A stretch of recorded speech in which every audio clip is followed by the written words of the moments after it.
Hola, buenas tardes, días, noches, en el momento que estén viendo esto. ¿Cómo les va? Bienvenidos a esto que hemos dado en llamar Mandarina TV. Estamos nuevamente aquí. No me puedo olvidar de esto. Antes tengo que decirles que se suscriban, que le den like y que comenten en la página, que para nosotros es muy útil. Agradecerles a todos por la participación que han venido teniendo en el canal, que es bastante interesante, los comentarios y qué sé yo. La verdad que ha estado bueno, por el apoyo, por lo que llega por redes sociales. Digo, es un proyecto, qué sé yo, educativo, informativo, donde tratamos de hacer más o menos lo que nos gusta entre muchos y entre todos, qué sé yo, para poder hablar de lo que nos gusta, que en el fondo son cultura, libros, películas y demás. En el día de hoy particularmente vamos a tener una entrevista con un amigo conocido, espero que de todos. Pero antes de eso me gustaría presentar o hablar un poco de dos libritos que he estado mirando, que tienen algún tiempo ya, pero la verdad que me parecían que estaban piolas en problemáticas tan álgidas como la guerra, que es una cuestión que hoy atañe al mundo, digamos, que está en la discusión mundial, que es este librito primero de Andrew Koripko, que se llama Guerras Híbridas, que es un libro del 2019, es un libro que tiene algunos años ya, pero que me parece que todavía eh, remite a las situaciones, por lo menos para entender la situación rusa en particular, pero la situación mundial en general. El libro se llama Guerras Híbridas. El libro tiene algunas cuestiones que son bastante interesantes, digamos, obviamente habla de la noción de guerra híbrida, pero hace un recorrido político, Koripko, sobre el desarrollo de la ocupación de Eurasia por parte de los Estados Unidos durante el último siglo y medio. Y hace un recorrido bastante interesante en torno a las teorías geopolíticas que han permitido ocupar lo que se llama la Gran Isla durante todo el siglo XX y lo que va del siglo XXI. Koripko lo que va a hacer es analizar cuáles son las teorías políticas que se enfocan en el análisis de Eurasia miradas desde Estados Unidos, pasando por las teorías de la ocupación del mar, la teoría de la ocupación de la tierra, las teorías del prometeísmo, dice Koripko, que son las teorías que hablan de las diferentes etnias que rodean a lo que antes era la Unión Soviética y después va a ser Rusia, hasta terminar en las teorías del Departamento de Estado con Brzezinski en los años 90 y la definitiva eliminación de la Unión Soviética como tal. Es importante el análisis que hace Koripko en términos geopolíticos, porque lo que trata de agregarle el libro es cómo funciona hoy esa ocupación de Rusia en función de lo que se conoce como guerras híbridas, que son las guerras en todos los terrenos, incluyendo los medios de comunicación, la desinformación, la cultura, y la revolución de los colores para tratar de rodear y aislar a Rusia en su disputa con lo que se entiende que es el occidente más anglófilo. Me pareció que estaba bueno el libro, me pareció que estaba bueno contar que me gustó mucho, que está bien que lo lean. Y otro libro que, en honor al invitado que vamos a tener hoy, que el año pasado vino a la Argentina, de Mauricio Lazarato. El año pasado Lazarato estuvo en la Argentina y le tocó a nuestro invitado presentarlo en varias ocasiones. Este libro de Lazarato, que a mí me parece un libro extraordinario, que cualquiera que quiera leer sobre la historia de la guerra, no solo durante el siglo XX, sino anteriormente también, debería recurrir a esto. Obviamente Lazarato hace una lectura deleuziana de la guerra, deleuziana-guattariana de la guerra, que está bastante bien, y hace un recorrido también histórico de la noción de guerra civil, hasta llegar a la guerra adentro de las poblaciones y tomando la construcción hacia adentro de las poblaciones también como un estado de guerra civil permanente, hablando en los últimos capítulos, por ejemplo, de la situación de endeudamiento extremo o precario que tienen las sociedades occidentales hoy, como forma, que es un tema que venimos tratando en los últimos programas, digamos, como forma de captura de las sociedades en general. Digamos, cuando digo forma de captura, lo que estoy diciendo es la forma de inmovilizarlos, de generarles dependencia a las sociedades occidentales en torno a lo que se conoce a partir de los años 70 como la deuda. Hace un repaso bastante interesante sobre el warfare. Él dice el estado de bienestar se sostiene estrictamente sobre la cuestión de la guerra, principalmente en los países centrales. También repasa la importancia de la cibernética que es un tema que hablamos hace algunas semanas con el Manolo Rodríguez, la importancia de la cibernética para tratar de acelerar los procesos productivos desde los estados en el marco de la competencia militar mundial que se dio en la Guerra Fría, cómo termina esa discusión y llegando a DARPA, Internet y demás. El libro a mí no me parece extraordinario, así que es nada, si lo quieren leer, es una recomendación que les hacemos a todos. Está buenísimo y me gustó mucho.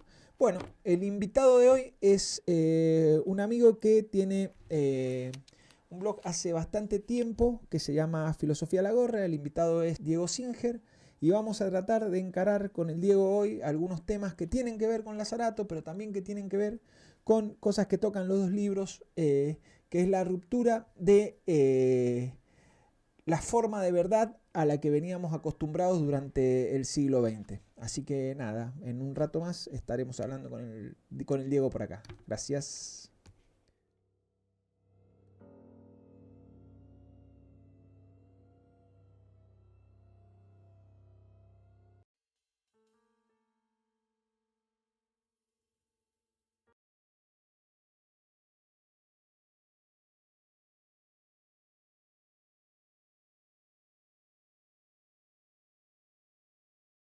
Bloque 2, estamos listos para empezar a conversar con el amigo Diego Singer. Diego, ¿cómo estás? ¿Cómo andás? Qué gusto verte.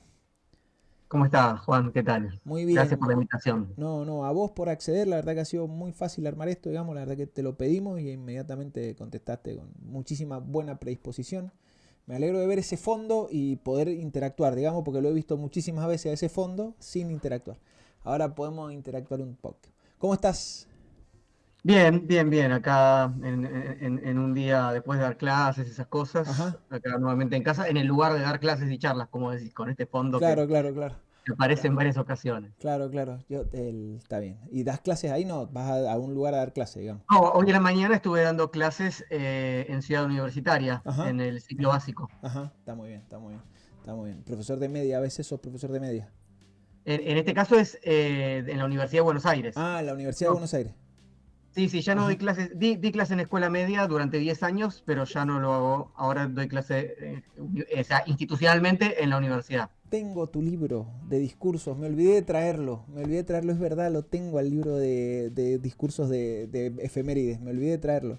El Ahí de va, Alicia en el políticas del discurso, Sí, ese es la política de del la discurso. etapa, de cuando cerré la, digamos, la etapa de dar clase en escuela secundaria. El de Nido de Vacas, que está lo de Alicia en el País de las Maravillas, que muchas veces me lo he robado en la vida, digamos, para dar clase, porque la verdad que está extraordinario. Sí, sí, obviamente. Bueno, la intención de hoy es de que hablemos un poco de la noción de verdad, la idea de verdad, y de la ruptura, si es que fuese así, de la idea de verdad. Para eso lo habíamos llamado al Diego, lo hemos convocado al Diego para que podamos repasar una breve historia de la idea o la noción de verdad, porque entendemos que no siempre lo que ha sido verdadero a lo largo del tiempo, sino que como cualquier otra noción, con el tiempo y con el espacio se mueve, muta, se traslada, se desplaza hacia otros sentidos. Entonces la idea era primero poder hacer un repaso sobre esa noción de verdad, empezando desde lo que se entiende como las verdades míticas, que eran esa forma de atar la naturaleza a la política. Si vos nos pudieras explicar un poco de cómo eran esas verdades hace algunos siglos. Bueno, Sí, es un poco ambicioso sí, es la ambicioso, sí, sí. propuesta y bueno, yo festejo esa ambición, está Sí, muy sí. bien, ¿no? La filosofía es ambiciosa. Vamos tirando, después vemos qué sale. A veces salen grandes ideas y yo tengo mucha confianza. A mí no me van a salir tan grandes. ¿Vale? No, vamos a ver, o sea, a ver, hacer una historia de la verdad Sí, en algún sentido puede ser una especie de blasfemia, ajá, digamos, ¿no? Ya ajá. implica un acercamiento a la verdad de cierta manera, Sí, ¿no? obviamente. Porque desde ciertas perspectivas más tradicionales, lo verdadero en algún punto es lo que no tiene historia, en tanto siempre permanece igual. Entonces, hacer una historia de la verdad ya de por sí es como una... Ayer que hablaba un poco de Borges, pensaba en esta historia de la eternidad de Borges, que también es una especie de blasfemia similar, Sí, ¿no? sí, sí. Porque una concepción de verdad clásica, por ejemplo, una muy clásica para la historia de la filosofía occidental, que es la de Platón, Sí, remite a unas entidades que son esas famosas ideas metafísicas que son eternas, Entonces, hablar de la verdad es tratar de conectar con aquello que no cambia, efectivamente. Pero, entonces ahí nos encontramos con una idea, digamos, que esta idea, esta noción que tenemos de que la verdad puede ser única, permanente, universal, hay que discutirla, digamos. No sabemos si la verdad es única, permanente, universal, o tal vez podamos decir que lo que seguro no es la verdad es única, permanente y universal, sino que muta como cualquier otra noción. Bueno, eso es lo que tenemos que ver. Yo no me apresuraría a echar por tierra a Platón tan rápidamente, Dale. pero sí en todo caso decir, nosotros estamos todavía en ese problema. Pero es un problema que en algún sentido es compartido, si bien nosotros tenemos otras formas de encararlo, ¿no? O de atravesarlo. Pero el hecho mismo de decir, bueno, vamos a hacer una historia de concepciones distintas de la verdad que fueron desplegándose, al menos en Occidente, de tales o cuales maneras, ya implica que uno sospecha cierta, no quiero usar el término tan rápidamente, tirar sobre la mesa el término relatividad o relativismo, ¿no? Pero que es un término que no es tan absoluto como uno lo pensaría, efectivamente, ¿no? Sí. ¿Y si tuviera que definir de alguna manera alguna forma de verdad? Bueno, para empezar, yo diría, justamente, como decís, bueno, empecemos por posiciones más clásicas. Dale. Dijimos Platón, podemos decir también Aristóteles. En Aristóteles tenemos una definición de verdad muy, muy clásica para la historia de la filosofía, para la historia del conocimiento en general, que es la famosa, digamos, definición correspondentista de la verdad, ¿no? Teoría de la correspondencia. Aristóteles lo dice muy fácil, dice, decir de lo que es, y decir de lo que no es, ¿no? Es verdad. Y decir de lo que es, que no es, o de lo que no es, que es mentira. Es mentira, sí. Está bien. Bueno, con lo cual, digo, eso ya implica un primer nivel porque a veces en nuestro sentido común nosotros mezclamos verdad y realidad. Ajá. En cambio acá queda claro que hay dos niveles, ¿no? Sí. Uno que es el de la enunciación o del enunciado, el de decir, no sé, afuera ahora llueve, ¿no? Y el otro es el de fijarnos efectivamente si eso corresponde con una realidad independiente del enunciado, que el enunciado tendría que representar correctamente. Sí. La verdad, ¿no tiene que ver con la realidad? Bueno, en ese caso, no es que tiene que ver con la realidad. La verdad sería la enunciación de la realidad, la representación en el lenguaje, al menos, de la realidad, lo más cercano a la realidad, lo cual implica ya una distancia de la realidad. Ese es el tema. Sí, porque no podés representar la realidad, sino que es como el mapa de Borges, digamos. Vos podés representar algo parecido a la realidad. El problema ahí lo tenés con el lenguaje. El lenguaje, primero, el lenguaje es parte de lo real, digamos. El lenguaje es real, es único, es universal, es permanente o también es una construcción, digamos. Entonces, si el lenguaje es una construcción y es la única forma en la que tenemos de acceder a la verdad, ¿podemos acceder a la verdad a través del lenguaje? Bueno, ahí, como bien decís, una serie de problemas importantes, ¿no? Aquella herramienta que parece ser la que nos permitiría efectivamente dar cuenta de la realidad, o sea, decir la verdad, es una mediación que en realidad puede alejarnos de eso a lo que queremos acceder. Este es un problema también clásico y difícil que nos lleva, si querés, inclusive dando un salto medio cuántico, desde Aristóteles hasta Nietzsche. Nietzsche tiene un texto muy conocido de juventud que se llama Sobre verdad y mentira en sentido extramoral, donde justamente pone en tela de juicio a finales del siglo XIX esa pretendida relación de espejo, digamos, ¿no? De correspondencia simple, directa y sin errores entre una palabra y aquella realidad que la palabra designa. Antes de meternos en la discusión del final del siglo XIX, digamos, que es donde se empieza a romper un poco la cosa, digamos, tal vez un poco antes, pero ahí, en ese marco. Durante muchos años la humanidad tuvo un régimen de verdad que indicaba que había una inmovilidad, digamos, ¿no? Dios era la verdad, todo terminaba en Dios. Entonces, las relaciones sociales que se estructuraban en la tierra, digamos, para decirlo de alguna manera, en lo que no era celestial, se correspondían con ese Dios. Eso hizo que las sociedades estuvieran, por ejemplo, estructuradas en forma, en Occidente digo, ¿no?, en forma de castas. Esas sociedades en castas, que no tenían relaciones inmóviles unas con otras, se sostenían sobre un régimen de verdad que indicaba que la única verdad era Dios. ¿Cómo se rompe ese régimen de verdad? Bueno, como bien decís, estás estableciendo una relación entre el problema de la verdad, que nosotros diríamos, si uno técnicamente lo quiere pensar en términos filosóficos, uno dice, bueno, hay disciplinas específicas de la filosofía, particularmente la nociología, la epistemología, que lo que hacen es trabajar el problema del conocimiento. Esto que estamos diciendo, podemos acceder a la realidad de alguna manera cuando decimos la realidad, la estamos conociendo, sí, no, cuáles son sus límites, y hay toda una historia. Ahora, vos rápidamente estás estableciendo una relación, que obviamente es muy importante y que es lo que creo que más nos interesa, que es en términos de poder, en términos de relaciones sociales, en términos de política, en términos de orientación. Entonces, a mí lo que me parece importante decir es, quizás desde el principio tenemos que pensar, ¿sí?, que la verdad nos interesa sobre todo, y nos interesa su problema, su crisis, la situación, digamos, más actual a la que vamos a llegar a conversar en un ratito, Sí. en términos de que la verdad sirve como orientador, ¿sí? Sirve como articulador de relaciones que, como bien decís, pueden ser sociales, políticas, económicas, afectivas, morales, etcétera, etcétera. Entonces, efectivamente, cuando uno propone un modelo más clásico, como los que comentábamos, vos hablabas de Dios, yo hablaba de Platón, pero como sabemos, y ya que Nietzsche está siempre acá cerca, Sí, sí, sí. sobrevolando, ¿no? Nietzsche decía, de más allá del bien y el mal, el cristianismo es platonismo para el Sí, pueblo, sí, ¿no? O sea, hay un modelo sí, que sí, coincide, ¿no? ¿Cuál es sí, el modelo que coincide? Bueno, hay un cierto lugar fijo, metafísico, además, ¿sí?, previo a nosotros, etcétera, etcétera, inmutable, eterno, perfecto, etcétera, y lo que sucede acá, ¿sí?, en algún sentido está degradado, con lo cual la verdad, en última instancia, no la tenemos que buscar alrededor nuestro, ni en lo corporal, fundamentalmente, sino en ese otro lugar donde las cosas no cambian, permanecen iguales a sí mismas, etcétera, etcétera. sí. Y es a partir de ese acceso, ¿sí?, a ese mundo ideal, a ese mundo suprasensible, a ese mundo eterno y perfecto, que podemos entonces orientarnos mejor en este mundo.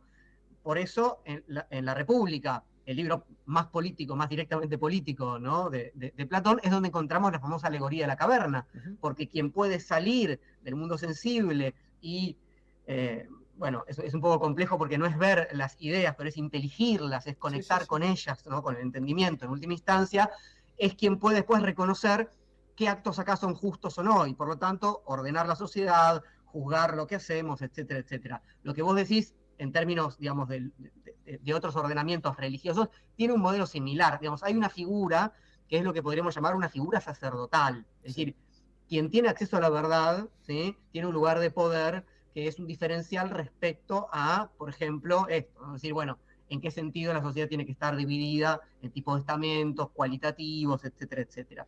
Cuanto más estable es esa relación y cuanto menos se puede discutir ese lugar de autoridad, ¿eh?, más Sí. estable sería, en principio, para decirlo un poco mal y rápido, la situación social, ¿eh? Es mal y rápido, pero está bien, digamos, porque la verdad que establecía un modelo social mucho más estable. Porque el que tenía acceso a la verdad tenía acceso a decir que era justo y que era injusto. Digamos, quién se portaba bien y quién se portaba mal, quién participaba y quién no participaba del reparto de la cosa, digamos, en esto que vos decís que es la cuestión política. Pero ese régimen que podemos atar al platonismo, que yo ato a la religión, digamos, ese régimen se fractura. Yo entiendo, se fractura con la ilustración, la revolución industrial y demás, digamos, pero se fractura, sufre una fractura. ¿Vos nos podés contar cómo se da esa fractura? ¿Cómo se cambia de un régimen a otro, digamos, sin decir, bueno, fue la Revolución Francesa? Sí, está bien, fue la Revolución Francesa, pero digo, complejizando cómo empiezan las subjetividades a interactuar entre ese mundo inmutable y ese mundo que parece que va hacia un lugar de ir, de moverse permanentemente. Bueno, ya que hablas de mundo inmutable y de mundo que, ¿no?, Sí, de que va. devenir para usar, ¿no?, que Sí, va, sí. ¿no?, Sí, usemos sí. el término devenir para Sí, eso. sí, sí. Yo diría que esa es la disputa a veces clásica que se suele enunciar en la historia de la filosofía occidental, que Ajá. ya está desde su comienzo, aún antes que Platón, entre Parménides y Heráclito. Ajá. Entonces, en ese sentido yo complejizaría un poco la idea de que, bueno, una especie de progresión, ¿no? Digamos, antes era estático y en un momento la cosa empieza a devenir. No diría eso, diría Ajá. que es ver, digamos, que el conflicto está desde un Siempre está. origen, digamos, ¿sí?, y que hay, es verdad que hubo durante mucho tiempo, en este sentido sí, ¿no?, estoy de acuerdo con vos, hubo durante mucho tiempo un cierto dominio, ¿sí? Un cierto dominio, no absoluto de ninguna manera, pero un cierto dominio, una posición, ¿no?, de mayor estabilidad y de mayor quietud, en el sentido de que la verdad tiene que ver con aquello que permanece igual a sí mismo. O sea, como si Parménides hubiera ganado esa lucha durante mucho tiempo, en el caso de Platón, en el caso de Aristóteles, aunque sea distinto, en el caso, como vos decís, de buena parte del el momento en el que Occidente está dominado, ¿no?, por concepciones religiosas, particularmente cristianas, etc. Hay, en ese sentido, cuando empieza, digamos, cuando pasamos, si querés, en esta historia medio las apuradas de la verdad en Occidente, Sí. Un trasvasamiento de ciertas características que la verdad tendría que tener, Dale. ¿sí?, desde la religión hacia la ciencia, para decirlo rápidamente, Ajá. ¿no? Ajá. Que suceden desde, bueno, en realidad desde la Baja Edad Media, o sea, desde un poquito antes del Renacimiento, durante el Renacimiento, y que de algún modo una las ve, cuando estudias filosofía lo ves sobre todo en la característica muy particular que tienen los filósofos modernos más clásicos, como Descartes, o como Spinoza, o como Hobbes, esos Sí. filósofos que están como en el siglo XVII, Sí, sí, que sí. es el Totalmente momento cierto. de constitución de la ciencia y el saber moderno, Sí. que tienen todavía un vocabulario y a veces una creencia personal, religiosa, ¿no? Claro, claro. Yo pienso en Spinoza, que siempre trató de acceder al todo. Digo, como si fuera una posibilidad. Y que Pensando siguen en términos diciendo modernos. Dios, Claro, claro. ¿no? Sí, sí, sí. A, Dios o a sea la pesar de que naturaleza, sí. a que no se sepa, ¿no?, hasta el punto, ¿no?, que se discuta, ¿no?, si él era ateo, si no lo era, si No, decía no, Dios claro. porque todavía tenía miedo de decir directamente naturaleza, pero es un umbral interesante porque si se puede decir Dios o naturaleza, por ejemplo en Spinoza, Sí. ¿sí?, es porque en algún punto la naturaleza va a tender a tener características que tienen que ver con justamente lo que permanece, las leyes de la naturaleza. Este es el momento de la, digamos, a partir de, digamos, de la revolución copernicana y de lo que eso Sí, sí. implica, Sí, ¿sí?, sí. la física, que va a ser la ciencia natural por excelencia, la ciencia modélica, en la cual luego después todo el resto de las ciencias van a tomar como modelo, el positivismo, eso es muy claro, van a tratar de descubrir las leyes universales y prácticamente eternas. Entonces, la cosa no cambia tanto en cierto punto, ¿no? Se vuelve más inmanente, de algún modo, Sí. hablando de Spinoza, Sí, ¿no? sí, Se sí. vuelve más terrena, Sí, sí. pero también la pregunta que se hace, o sea, la ciencia cuando busca la verdad, es busca lo que permanece, ¿eh? Busca las leyes a partir de las cuales se puede explicar lo que cambia. Sigue siendo en ese sentido, en algún punto, platónica. Sí. Sí, está bueno. Está buena la mirada. Lo que pasa es que el problema que tendría la mirada es que la verdad anterior, digamos, que es verdad que los primeros modernos lo que buscan es estabilizar en la ciencia una forma de legitimación del todo, no de más o menos, no de una parte, no de la relatividad, digamos, sino del todo. El problema es que cuando se empieza a pensar la verdad, yo sé que estamos medio a las apuradas, pero como queremos llegar al final, digamos, de la verdad, digo, que es lo que nos está pasando ahora, vamos rápido. Pero cuando se empieza a pensar que la verdad es una búsqueda científica, que es una búsqueda, vamos a decir, racional, lo que aparece es un movimiento mucho más constante, vamos a decirlo como decís vos, digamos, aparece una preeminencia del movimiento sobre la quietud, así lo voy a decir, aparte me parece extraordinario, me parece súper inteligente. Aparece una preeminencia del movimiento sobre la quietud, y esa preeminencia del movimiento sobre la quietud, por ejemplo, desembocó en, y voy a hablar un poco de historia o de política, digamos, desembocó en el imperialismo, digamos, porque es el movimiento lo que hace que se expandan las potencias industriales, la industrialización y las dos guerras mundiales. ¿Vos ves algún tipo de relación entre ese racionalismo que acelera, que se mueve hacia adelante, si hubiese un adelante, digamos, y el conflicto bélico? Bueno, O el dominio, en realidad el dominio, la idea de dominio, digamos.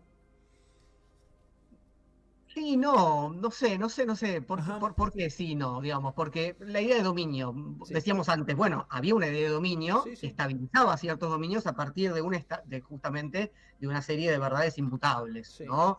La relación entre Dios y el Sí, sí, monarca, sí. ¿no? La relación entre las ideas y el filósofo que conoce lo que es lo bueno y lo justo. O sea, hay una idea de dominio que también implicaba guerras. Ahora, lo que sí podemos quizás pensar es que a partir de la modernidad, Ajá. la relación con la verdad se transforma en varios sentidos. Por un lado, porque hay una suerte, a ver, hay un epistemólogo, Coiré, que cuando muestra un poco el pasaje hacia la edad moderna, habla de que las ciencias o los saberes se constituyen más como praxis que como teorías. Es decir, que ahora la relación con la verdad tiene que ver sobre todo con una capacidad de transformar el mundo. Y ahí sí que me parece que la cosa se vuelve de a poco aceleracionista, por usar un término, ¿no? Nuevo. Es el primer momento, ¿no? Nueva, En el sentido de que empieza a ser pensable que el mundo no es simplemente, como decíamos al comienzo, ¿no? Una instancia que tengo que enunciar adecuadamente porque mi logos, o sea, mi razón, pero y también mi discurso, ¿no? No por nada en griego logos es como mínimo lógica y lenguaje, razón y discurso, de algún modo es coherente con el logos del cosmos, del universo, y entonces puedo comprender y puedo contemplar y puedo enunciar algo que sea coherente con el mundo, sino que en la modernidad empieza cada vez a ser más claro que puedo transformar y por lo tanto mejorar lo que es. O sea, lo podemos organizar de otro modo. Y eso implica una dinámica gigantesca comparado con, vos decís, bueno, hablaba de los estamentos. Pensemos, ¿cuánto tiempo pasa, ahora sí en términos históricos, desde que no somos más el centro quieto del universo, ¿no? Entra en crisis el modelo, digamos, aristotélico-tolemaico, ¿no? Hasta que como vos decís, la Revolución Francesa, ¿no? En realidad, desde el siglo XVII hasta el XVIII pasa muy poco tiempo, porque el modelo copernicano no triunfa hasta el siglo XVII, con Galileo, con Newton, etcétera, etcétera.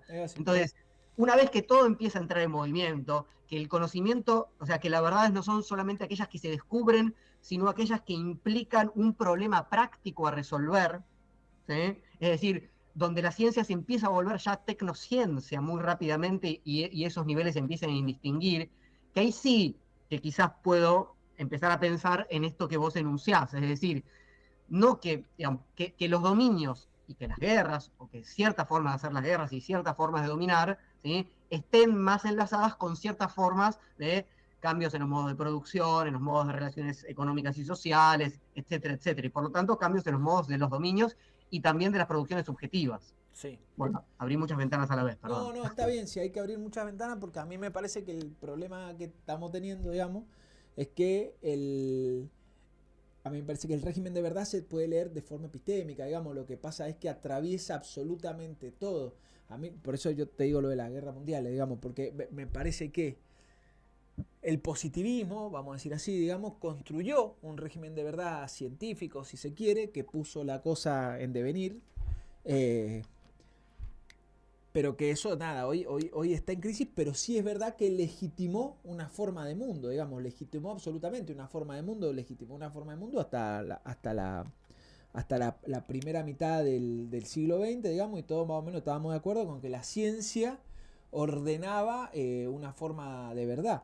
Digo, y ahí se ven en un montón de cuestiones que tienen que ver con cómo se ordenaba la vida, donde la preeminencia científica iba a estar en la contabilidad de la vida, para decirlo de alguna manera. Entonces ahí, por lo menos, en esta forma muy acelerada, me parece que encontramos dos regímenes de verdad que son distintos. Digo, que es este régimen de verdad que era más estabilizado, más estanco, y un régimen de verdad que funciona más en el devenir, en la comprobación, y que esa comprobación tiene que ver, esto que vos decís, entre la técnica y la ciencia, digamos, esta relación directa entre la técnica y la ciencia. Ahí había como una verdad que ordenaba una especie de mundo, que ordenaba unas formas subjetivas, que ordenaba creencias, digamos, que a mí me parece que esa forma de creencia, y citando este librito que me parece que está buenísimo, digamos, que es el de Lazzarato, el Capital, me parece que a partir de los años 60 y 70 se empieza a dar una fractura con ese régimen de verdad previo, digamos, que es el régimen de verdad, vamos a decir, acá Lazzarato dice Warfare, dice Lazzarato, que me parece buenísima la idea. Se empieza a romper ese estado donde la verdad había estabilizado un mundo. Porque lo que dice Lazzarato es que cuando cambia el patrón de acumulación, creo que vamos a coincidir en esto, cuando cambia el patrón de acumulación, lo que cambia es la situación de dominio y hay una necesidad del capital de dominar al trabajo, y a partir de esa necesidad del capital de dominar el trabajo, también, como lo estamos mirando en términos epistémicos, hay una fractura en el anterior régimen de verdad, digamos. Ahora, entendiendo esto que vos decís, digamos, siempre hay una preeminencia de uno sobre el otro, no es que desaparece inmediatamente, eso está re bien, digamos, pero es verdad que empieza a haber una preeminencia, una aceleración, una fractura en el régimen de verdad previo. Entonces yo pienso, por ejemplo, final de los años 60, 70, que aparece en el mundo y de ahí podemos hasta trasladarlo a la Argentina, las cuestiones que tienen que ver con el año 68, que sé yo, con la libertad sexual, por ejemplo. Digo, se rompe la idea de familia establecida, que había establecido el régimen de verdad anterior, digamos, vamos a decir así, y se acelera en una forma mucho más, no sé, deconstruida, fluida me parece que está bien. Y que tiene que ver, diría Lazzarato, en un cambio subjetivo, digamos, que tiene que ver en un cambio de la subjetividad, donde las subjetividades también se transforman en mucho más fluidas. ¿Hasta ahí podemos más o menos coincidir? Sí, sí, siempre más o menos porque Sí, obviamente la cosa es medio, pero sí, a ver, el tema es que yo no sé si asignarle tanta estabilidad al momento anterior, digamos, a la década del no, claro, 60, o sea, claro. entiendo, obviamente. Lo que pasa es que cuando uno estudia, por ejemplo, no sé, lee Foucault, Sí, ¿no? sí, sí. Pensador central para pensar los Sí, regímenes de verdad. O sea, si alguien sí, nos sí, sí. enseñó a pensar en términos de regímenes de verdad y Sí, se lo enseñó a Lazzarato, sí, fue sí, sí, Foucault. sí, sí, sí. ¿Eh? O sea, bueno, regímenes de veredicción, ¿sí? La verdad y las formas Sí, jurídicas sí. o grandes textos donde Foucault trabaja en la relación entre sujeto y verdad y propone diferentes formas de pensar la relación entre sujeto y verdad. Uno ve cómo lo que ya es ese momento estable, si querés, del siglo XIX o comienzo del XX, Sí, está construido de un modo bastante frágil durante el siglo XIX, sí, durante el siglo XVIII, sí, etcétera, ¿no? sí, Como tal. sí, sí. No, Entonces, no. Yo lo simbolizo en esto. Yo estoy de acuerdo con lo que vos decís, yo lo simbolizo en esto. Digamos, el proletario no existe en la naturaleza. Digamos, obviamente hay una construcción de un... Lo que estoy diciendo es que eso se estabilizó en un momento y que sufrió una fractura. Mira, yo siempre doy el mismo ejemplo, digamos, creo que acá lo hemos hablado antes. Final del siglo XIX. La Argentina tenía gauchos, indios y negros, sueltos, ¿no? Digo, aparece esto que hoy podemos decir régimen de verdad, digamos, el positivismo, no sé, lo que fuese, aparece el Estado-Nación y tiene que, en términos de Foucault, digamos, tiene que ordenarlo a partir de, tiene que producirlos ciudadanos a partir de las instituciones disciplinares, digamos, los produce ciudadanos, obviamente eso es recontra violento, Lazzarato diría guerra civil, digamos, eso es súper violento, pero esa violencia, no estoy diciendo que sea estable porque lo pinto como un mundo idílico, lo que digo es que lo que hay ahí es una rudeza que estructura un régimen de creencia, igual una metafísica, vamos a decir así, igual que había construido la religión algunos años atrás, digamos, todos más o menos creíamos en eso como lo normal, lo natural, lo establecido, digamos, el status quo, ese régimen que a mí me gusta decir, muy discutido cada vez que lo digo, digamos, a mí me gusta decir que es el régimen de la familia mononuclear, digamos, que es el régimen donde más o menos papá, mamá funcionaban. Ahora, no que papá le pegaba a mamá cuando llegaba a la casa y le pegaba a los hijos para que se portaran bien. Digo, no estoy diciendo que no haya violencia, hay muchísima violencia y hay una estabilidad, como en cualquier institución, es una institución estabiliza las relaciones sociales, pero el conflicto sigue para dentro de la institución, digamos. Ahora, había un régimen de creencia. Ese régimen de creencia, hoy, ya nos vamos metiendo un poco en lo de hoy, digamos, hoy tiene en los discursos muchas formas restitutivas, digamos. Lo que yo estoy tratando de ver es que ese régimen de creencia, insisto en esto, a mí me gusta ponerle familia mononuclear, pero si vos le pones otro nombre me ayudas muchísimo, ese régimen de creencia participaba de un modelo, de un patrón de acumulación determinado, de una forma epistémica determinada, que cuando se quiebra, se rompe, se fractura, tratar de restituirlo, no solo que es conservador, digamos, sino que no va a funcionar. Y hoy lo que veo es que hay una ruptura del régimen de verdad, digamos, nadie sabe bien quién dice la verdad, quién no dice la verdad, en qué instituciones representarse, y hay una parte del discurso que dice, una parte grande del discurso, me parece a mí, que dice hay que volver a ese mundo. Peor, hay algunos que dicen que hay que volver al siglo XIX, digamos, pero ponele, Hay gente menos conservadora El que... palio, los palios, Sí, ¿no? sí, Diferentes sí, palios, hay que sí, volver al sí, momento sí, paleolítico, sí, digamos, sí, ni sí. siquiera. Siempre hay que volver, digamos, hay que encontrarlo en la vuelta. Bueno, una cosa, digo, nada, es desde adentro y para adelante la cosa. Pero bueno, en eso podemos acordar nosotros. El problema es que después tenemos que hacer política o tenemos que hablar con los demás y más o menos coincidir. Digo, y la verdad que esos discursos restitutivos hoy en una parte importante del mundo occidental funcionan, digamos. Funcionan en Europa cuando discuten con la inmigración, cuando discuten con Rusia, funcionan en Brasil, funcionan en Estados Unidos, funcionan hacia dentro de la Argentina, digamos. No sé bien por qué funcionan, pero sí puedo entender por qué funcionan en Europa, te digo la verdad, porque vos vas a Europa y están los inmigrantes, que sé yo, después podés decir, amigo, dale, si no es el problema, no son los inmigrantes árabes el problema que vos tenés. El problema que vos tenés es que lo que vos tenías acostumbrado, que era el modelo del estado de bienestar, se acabó para todo el mundo, no solo para vos. Pero bueno, ponele que los ven a los inmigrantes y dicen más o menos sí, la verdad. Ahora, cuando algún dirigente de este país dice el problema es que los hospitales atendemos a los chicos de Bolivia, o decir, dale, si cualquiera que hace la cuenta sabe que eso no influye en el número de ningún, cualquiera que sabe hacer 2 más 2 sabe que eso no influye en el número. Y sin embargo hay como una construcción de un régimen, se trata de una construcción de un régimen de verdad restitutivo. Ahí, sí, dale. Sí. Diría, bueno, acordemos en esto, pongámosle este nombre. No hay, o está en una crisis muy profunda, ese horizonte compartido. Ni hablar. Para ponerle un término a esto que vos decías, bueno, la normalidad, cómo tiene que ser el sujeto normal, ¿no? Que pasaba por la escuela normal, ¿no? Que era disciplinado, bueno, que se insertaba en la sociedad como un ciudadano, como decías, argentino en este caso, pero no Sí, solamente sí. fue un proceso nuestro, digamos, Sí, sí, ¿no? está claro, está No, claro. Sí, de sí, la sí. modernidad con una serie de instituciones que de hecho son las que Foucault muy bien ha estudiado, ¿no? La escuela fundamentalmente, y luego el hospital, la cárcel, etcétera, todas las formas de normalización que, como bien indicás, implican constitución de un tipo de familia, de sexualidad, en relación a un modelo de trabajo que sobre todo el modelo de trabajo capitalista, Industrial. fabril, ¿sí? Industrial, exactamente, que llega a un punto, digamos, a partir de la Segunda Guerra Mundial, como decís, ¿no? Entra una crisis, empieza a transformarse, etcétera, etcétera. Entonces, efectivamente, ese horizonte compartido que implicaba, a mí, vos dijiste, bueno, no quiero decir que no implicara violencias. Es verdad que implicaba violencias, pero también implicaba dominaciones. Totalmente.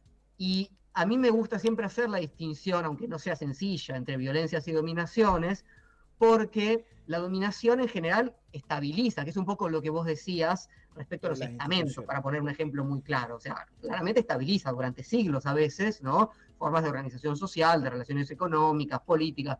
Ahora, que haya dominios y por lo tanto estabilidades no quiere decir que no se utilice la violencia para mantenerlos, ¿no? Pero la violencia justamente se caracteriza por aparecer más a veces cuando las cosas no están muy estables.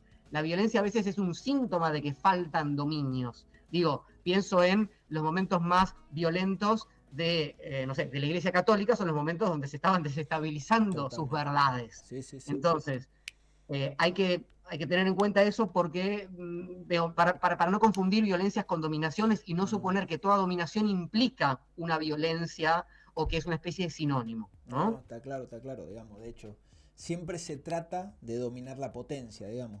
Entonces, cuando la potencia deja de ser dominada, aparece la violencia, digamos. La mujer, la Iglesia Católica, digo, anda por ahí, digamos. Las dictaduras militares, digamos, siempre la potencia, vuelvo a los años 60 y 70, digamos, la potencia de los trabajadores organizados, lo que hay que dominar, y aparece la violencia y se fractura un mundo, digamos. Se fractura un mundo porque se trata de dominar de otra manera. Vos dijiste, lo que se ha roto es ese horizonte común, ese mundo utópico, esa forma en la que... Pero sin embargo, insisto, hay dirigentes, digamos, o una gran parte de la sociedad que dice hay que volver a ese orden. Nosotros obviamente creemos que es imposible volver, digamos, sino que hay que tratar de encontrar esto que vos decís, que es un horizonte común. Voy a hacerte 2 preguntas, pero primero te hago una. Digamos, ¿cuáles son qué es lo que vos notás que son los horizontes que están fragmentados? ¿Cuántos horizontes notás fragmentados? Pero vamos de poco. ¿No? Bueno, Dale. en realidad lo que entiendo que está fragmentado es, digamos, como bien decís, es el problema de la autoridad. Sí. ¿Pero por qué? Digamos, vos decís, bueno, se intenta volver, ¿no? El problema del origen, ¿no? O sea, se parte de un síntoma, diría yo, ¿sí? El síntoma es la desorientación, que decirlo en términos de verdad, ¿no? Para mí es, de hecho, estas posiciones que vos un poco enunciás, un poco conservadoras o Sí, sí. neoconservadoras, como se dice, o neoreaccionarias, los distintos nombres con que las tratamos de enunciar, a veces justamente lo que hacen es pensar este problema en términos de verdad, o sea, decir, bueno, no, el problema es el posmodernismo, el problema es Nietzsche, el problema es que en un momento, ya, Foucault. entonces, claro, Foucault, etcétera, ¿no? Pero, Entonces, a partir de esto, miren la situación en la que estamos. sí, sí. Yo diría exactamente al revés, Dale. ¿no? La crisis de verdad en la que estamos es producto de la falta de orientación, no es que porque cambió, ¿no? Porque algunos autores cambiaron el modo, pusieron evidencia, ¿no? Ciertos regímenes de constitución del conocimiento, ¿sí? O cierta relación entre el lenguaje y las cosas, entonces ahora por culpa de ellos estamos desorientados. No, Obviamente. es al revés. Estamos desorientados porque han caído, ¿sí? Los modelos de autoridad que nos orientaban, ¿sí? Socialmente, económicamente, etcétera, etcétera. Y a partir de eso, entonces, creemos que volviendo a esos lugares de autoridad clásicos, que básicamente, vos hablás de la familia mononuclear, está muy bien, pero dentro de esa familia hay una figura predominante, que es el varón adulto, heterosexual, blanco, en última instancia europeo, como Sí, sí, decías, sí. ¿no? Y acá tenemos nuestra versión Sí, sí. importada, siempre como de bajo vuelo, negando, ¿no? Todos los mestizajes y todo lo que los pueblos originarios, bueno, en fin. Eh, lo que se intenta restituir es eso, ¿no? Cuando Trump dice Make America Great Again, o acá también, ¿no? Milei con su versión otra Sí, vez, sí. ¿no? De Trató. bajo vuelo de eso, es eso, hagamos que esa potencia masculina, que era al mismo tiempo la que garantizaba y la que podía acceder al mundo de las ideas, siempre más o menos, digamos, la misma figura, ¿sí? Pueda ser ese lugar, ese garante, esa autoridad, ese norte, esa brújula, a partir de la cual podamos volver a tener un horizonte compartido. Sí, ¿Eh? La búsqueda del origen. sí. Y hay un portavoz para ese origen. Sí, sí. Pero entonces, Entonces, sí, dale, dale. Dale, dale. no, digamos, creo que está perdido en buena parte o está en crisis, yo diría, por suerte, ¿sí? Porque justamente tiende a constituir un mundo demasiado homogéneo, demasiado, con demasiadas violencias y dominaciones en sentidos que nos parecen justamente despotenciantes, tomando el término que vos traías, Sí. ¿no? Y me parece que el desafío es que desde las posiciones, yo por lo menos lo leo de esta manera, desde las posiciones que podríamos llamar progresistas, ¿sí? O igualitarias, o que no quieren volver a reinstaurar la figura del varón blanco heterosexual como aquel lugar ¿no? de dominación absoluta a partir del cual toda la sociedad se ordene. Sí. Bueno, tiene un problema con un problema que, a mí me interesa pensarlo en los términos que lo veníamos distinguiendo entre dominación y violencia. Es decir, tiene un problema con la autoridad tal que parecen sospechar que cualquier tipo de autoridad que se instaure es de por sí una especie del mal encarnado. Sí. ¿Eh? Sí. Entonces tienden a sospechar de cualquier autoridad y enunciar que cualquier autoridad es casi violenta en sí misma. Entonces, toda relación de poder, como hubiera dicho Foucault, es decir, la del maestro con su alumno, la del médico con su paciente, etcétera, etcétera, ¿sí? De por sí es sospechosa moralmente. Sí. Y eso deja abierto, deja digamos, vacante la pregunta de cómo organizamos sentidos y orientaciones y autoridades que no impliquen autoritarismos. ¿Se Sí, entiende? sí, sí, sí, totalmente. Yo, yo recién te preguntaba por la cantidad de horizontes que se ven. A mí me parece que yo coincido con lo que vos decís, digamos, hay una ruptura de la autoridad porque hay una ruptura de la verdad, digamos, como hay una ruptura de la verdad, hay una ruptura de la autoridad. Pero me parece que hay tantos horizontes de verdad como personas. Me parece que hay una fragmentación. Lo estoy radicalizando solamente como para que se entienda. Yo tengo claro que no, que hay algunas comuniones, digamos, pero lo radicalizo como para que podamos ir al hueso de la cosa. Me parece que hay una fragmentación, una individualización, una individuación tan grande hacia adentro de la sociedad que me parece que la construcción de cualquier régimen de verdad que sea pensado como régimen de verdad absoluto, como nosotros lo podíamos pensar, que era más o menos absoluto, pero que por lo menos teníamos algunos puntos de coincidencia, hoy está muy complejo. Está muy complejo y se nota esa complejidad en esto que vos decís. Cualquier autoridad es discutida. Y me parece que eso tiene una relación estricta, y vuelvo a decirlo en términos epistemológicos, con la técnica. Me parece que esto es central para la fragmentación del régimen de verdad. Y voy también a un texto que vos trabajás perfecto, que es el Postscriptum para la sociedad de control, digamos, que yo se los recomiendo a todos que escuchen el podcast del Postscriptum, porque está muy bien explicado, está buenísimo. Aparte, léanlo al texto porque es un texto corto. Pero me parece que en el control hay una dificultad para ordenar regímenes de verdad como nosotros veníamos acostumbrados, digamos, la generación de nosotros, ¿no? A la verdad, que era más o menos estable, entendiendo todo esto que decimos, ¿no? Que no era estable, pero bueno, había violencia, dominio, digamos, pero había algunos acuerdos, había un horizonte, había una representación de la cosa. De hecho, yo creo que hasta hace 10 años, digo, la forma de hacer política en la Argentina todavía tenía referencialidades, fuertes referencialidades, digamos. Cristina era una fuerte referencialidad, Néstor Kirchner era una fuerte referencialidad y tal vez hasta Mauricio Macri era una referencialidad política. Hoy me parece que está tan descentrada la cosa que está difícil reconstruir un régimen de verdad.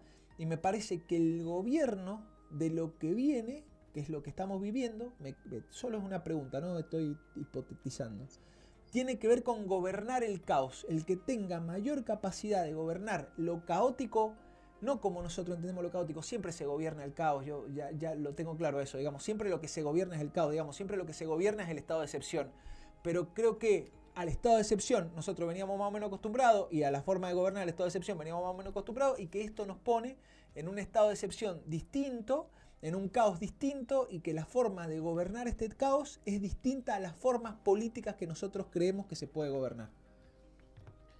Bueno, sí, estoy de acuerdo con lo que decís. Efectivamente, la situación es muy distinta en estas últimas décadas. Efectivamente, creo que los celulares, las aplicaciones, ¿no? y hoy en día ya inteligencia artificial, etcétera, todos los nuevos tipos de tecnologías en los que estamos inmersos y que apenas comprendemos o manejamos empiezan a ser cada vez más importantes. Sí, el problema es que no creo... Sí, la pregunta es si tenemos que seguir llamando verdad a esta posición que vos decís, bueno, el individuo queda como solo, o sea, esto genera estos síntomas de, decimos, bueno, terraplanismo, ¿no? Claro. Formas.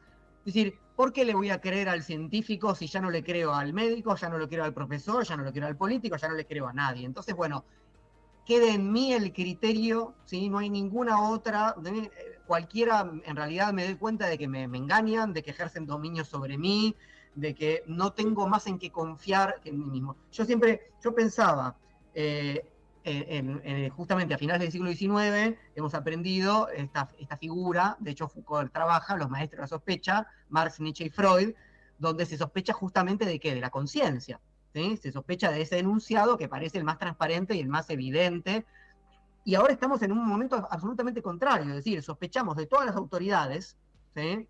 Había así poder, pero no de lo que nuestro juicio consciente nos dice. Sí. Ese parece ser el último reducto, ¿sí? Pero no es un reducto de verdad. No, claro. Pero ¿por qué? Pero podría serlo, digamos, ¿no? Yo no creo que el individuo sea simplemente algo para descartar, pero es un individuo que en tanto no sospecha, ¿no? De sus propios procesos, ¿sí? No trabaja sobre sí y no tiene una relación con la verdad que implique una revisión, un carácter crítico, una valoración, un distanciamiento.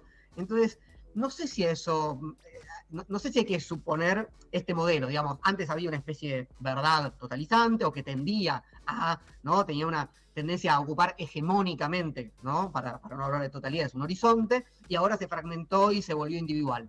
Yo no quiero aceptar que lo que llamamos hoy en día el individuo se basa en sus verdades individuales. Eso es lo que él cree, eso es lo que él quiere, eso es lo que él enuncia. Pero cuando uno escucha hablar al individuo contemporáneo, escucha lo mismo por todos lados, o sea, escucha que en realidad hay más horizonte compartido del que parece, escucha que esa posición es una posición que tiende a presentarse como universal de algún modo, ¿no? Quiero decir, hay que pensar en esos dispositivos. Vos hablabas del control, ¿no? Remitiendo al texto de Deleuze, al postscriptum sobre la sociedad de control, que tienen que ver, bueno, con el mercado, o sea, porque vos mostrabas el celular, o sea, tecnocapitalismo, por usar algunos términos como se usan ahora, ¿no? En eso estamos. Entonces ahí hay una estandarización en la cual ese individuo se enuncia a sí mismo, se valora a sí mismo, no sé, por la cantidad de seguidores, de likes, por las criptomonedas que acumuló, no sé, digamos, diferentes maneras de entender que finalmente el problema de la verdad es un problema de el verdadero valor de las cosas, que es lo que nos tiene desorientados. Y en ese sentido hay una respuesta que no es simplemente individual. Digamos, el capitalismo nos sigue ordenando en ese sentido, y propuestas como las de Milei en buena parte triunfan porque nos dicen, miren, el único lugar de verdadero valor está en el mercado. Hay que liberar todo para que ahí, ¿no? Como dijo Foucault en el curso Nacimiento de la Biopolítica, ¿sí? El mercado como nuevo lugar, nuevo régimen de jurisdicción, sin que el Estado se entrometa con sus regulaciones y demás, pueda dar el equilibrio justo, ¿sí? En relación a la oferta, a la demanda y lo que ahí suceda. Entonces, no, hay orientaciones, justamente, y en algún sentido nuestras vidas se orientan hacia eso a medida que van cayendo ciertas otras posiciones más, digamos, tradicionales. Está interesantísimo, sí. Yo lo que digo es que, sin duda, lo que más, el lugar de mayor homogeneización a nivel planetario es esto, digamos. Esto homogeniza absolutamente todo, homogeniza tanto que homogeniza el lenguaje, digamos. Antes los niños, para aprender a leer, tenían que ir a la escuela y aprendía cada uno su lengua, del lugar de pertenencia, digamos, tenía una atadura con el territorio. Hoy el icono de YouTube es igual en todo el mundo, o en todo el mundo, en Occidente por lo menos, digamos, y más o menos todos entienden. Ahí hay un lugar de homogenización. El problema es que ese lugar de homogenización está estrictamente tirado al lugar del capital, digamos. No hay, el Estado tiene una dificultad, y vuelvo al régimen de verdad, al régimen de autoridad, que es lo que construyó alguna vez el Estado, digamos. El Estado está en una dificultad seria en ver cómo regula esto, digo, en cómo trata de regularlo de alguna manera. Y me parece que en eso está la discusión de cuál es la verdad, cómo se construye la verdad, cuáles son los regímenes nuevos de autoridad, digamos, cómo se pueden construir nuevos regímenes de autoridad y cómo, bueno, estas respuestas restitutivas, al final me parece a mí, digamos, y ya me están diciendo que tengo que redondear, digamos, pero a mí me parece a mí que estas respuestas restitutivas que está teniendo una parte de la dirigencia en la Argentina, digo, no van a dar ningún resultado, porque el problema es que esto está por afuera de eso, digamos, está mucho más grande. Te hago la última pregunta, Diego, y te agradezco muchísimo por haber participado. ¿Qué pensás del futuro? ¿Cómo crees que va a ser el futuro? Bueno, yo trato de ser optimista, pero no lo soy, si tengo Claro. que ser honesto. Casi nadie de los que le hago esta pregunta es optimista, te aclaro. Así que tranquilo, Está tranquila. bien. O sea, yo trato, porque parece que es, o sea, uno se pone, ¿no? En ese Sí, sí, sentido sí. conservador, Sí, sí. y hay que ser crítico con la propia posición conservadora, pero es difícil ser optimista. Es difícil ser optimista porque ese tipo de maquinaria es demasiado potente, y porque, como parafraseando a Nietzsche, la estupidez hace sistema, y esa homogeneidad de la que vos hablabas es su ventaja, ¿sí? Es productiva. ¿Eh? Y justamente lo que vos enunciás como una posibilidad de constituir autoridad de otro modo, que no sea homogenizante, que no sea un monocultivo, que implique una singularidad, no pasa simplemente, no alcanza con, o sea, es importante regular, es importante la disputa, no sé, Elon Musk, Estado brasileño, digamos, claro, pero no alcanza con eso ni por las tapas, porque eso no construye otro régimen de verdad, otra mitología, otra lengua, otra sensibilidad. Esto no se construye regulando a los grandes capitales, ¿no? Eso requiere un trabajo artesanal, donde la relación entre sujeto y verdad sea una relación, como decía Foucault, ¿sí? Que no sea simplemente, digamos, objetiva, sino que sea creadora, comprometida, que implique prácticas a nivel individual y a nivel comunitario, es decir, en todas las escalas pensables. Y justamente esos dispositivos, más allá digamos, de la capitalización en sentido estricto, lo que hacen es impedir ese trabajo artesanal necesario para constituir autoridades, o sea, orientaciones, para usar otro término, ¿sí? de nuevas, que es lo necesario. En lugar, o sea, yo creo que el síntoma, que hay que entender muy bien el síntoma de querer restituir esas autoridades patriarcales, para decirlo rápidamente, el síntoma siempre es verdadero como tal, uno no puede criticar el síntoma. O sea, entonces el síntoma es necesitamos nuevas orientaciones. Entonces, Estamos buscando orientaciones, sí. ¿dónde se ven esas orientaciones? Bueno, o en la masculinidad herida que no vendría a restituir, o en la ¿no? Acumulo capital, acumulo criptomonedas, me vuelvo millonario haciendo trading, etcétera, etcétera. Sí. No es tan mal, o sea, si estoy desorientado, ¿por qué no voy a ir hacia eso? Entonces, lo que yo sostengo, lo que yo creo, es si cabe un lugar para el optimismo, digamos, es que hay que constituir otros puntos de orientación y otras autoridades y tenerle menos miedo a la palabra autoridad, que implica una diferenciación jerárquica de valores. Esto es lo que yo decía antes, como desde los igualitarismos o los progresismos, cuando pensamos en jerarquía se nos ponen un poco los pelos de punta, y con sobrados motivos, ¿sí? Porque hay dominios y violencias que queremos evitar, entonces parece que no podemos ofrecer ninguna jerarquía diferenciante, en ningún sentido, y entonces parece que lo único que tenemos para ofrecer es relativismo. Entonces no es difícil pensar lo que está sucediendo ahora, ¿no? Que cuando alguien quiere hacer pie en algún valor que le permita en una situación de desorientación establecer algún tipo de posición de autovaloración, vaya a las masculinidades clásicas, vaya a la acumulación de capital, etcétera. Es decir, a lo que se ofrece, cuando del otro lado parece ofrecerse una especie de crítica constante, pero no una construcción, o no varias. Yo creo que las hay, pero creo que hay que prestarles más atención. Sí. Y que si hay algo de optimismo tiene que ver con recorrer honestamente la construcción de verdades, o sea, de orientaciones de valor, que sean vivibles, digamos. Sí, está muy bien. Sí, a mí me parece, voy a ir cerrando, porque si no me van a matar, pero me parece que hay como una idea de regodeo identitario que está fuertísimo, digamos. Eso en algún punto, siempre cuando hay un salto técnico fuerte, hay como un regodeo identitario, porque la sociedad del mundo queda desorientado, digamos, las personas quedan desorientadas y bueno, volvamos a alguna cosa. El problema es que eso en algún momento terminó en el nazismo, por ejemplo, digo. Entonces es como complicado, es como complicado el tema, pero pensaba en esto, mirá, y es lo último que digo y ya así la Agustina me deja de retar. Pensaba en esto, me acuerdo el primer kirchnerismo que surge como muy laico y hoy veo al militante kirchnerista promedio que se tatúa el gauchito Gil, qué sé yo, la guadalupana, ¿viste? Hay como una necesidad de regodearse identitariamente, digamos, nada, de buscar una forma, de buscar alguna verdad. Digo, y entiendo que estamos en eso, digo que la sociedad está tratando de encontrar un nuevo régimen de verdad, pero me parece que hay que buscarlo desde adentro y hacia adelante y que no está tan atrás, pero puede ser que algunas cosas en la historia existan, digamos, no lo sé, pero por lo menos ha sido interesantísima la charla, por lo menos para mí. Diego, te agradezco muchísimo, espero que lo podamos volver a hacer porque la verdad que ha sido muy enriquecedor, he aprendido muchísimas cosas. Bueno, muchas gracias, sí, muy, muy linda charla. Nos quedamos cortos para variar, supongo que debe pasar siempre. Una hora no alcanza nunca, digamos, el streaming tiene este problema, pero bueno, nada, seguimos en la charla, estamos tratando de hacer esto, la verdad que lo ven muchos estudiantes, que eso está bueno, y bueno, nada, para seguir tratando de pensar lo que nos pasa. Te agradezco muchísimo la predisposición, le agradezco a Nahuel Funes y le agradezco al Gustavo Correa por el espacio. Así que nada, muchísimas gracias, Diego. Te mando un abrazo grande. En un ratito te escribo para agradecerte. Dale, un abrazo. Dale, gracias, viejo, gracias.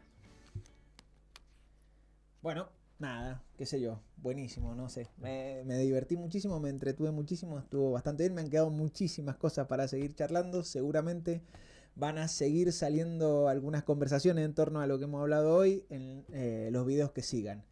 No me quiero ir sin antes decirles que por acá abajo se suscriban, le den like, comenten y compartan el video con los amigos, los compañeros, las novias, los novios, no sé, lo que sea, la familia, qué sé yo, si es que todavía existe la familia. Les mando un abrazo grande, nos vemos la semana que viene en esto que hemos dado en llamar Mandarina TV. Chao.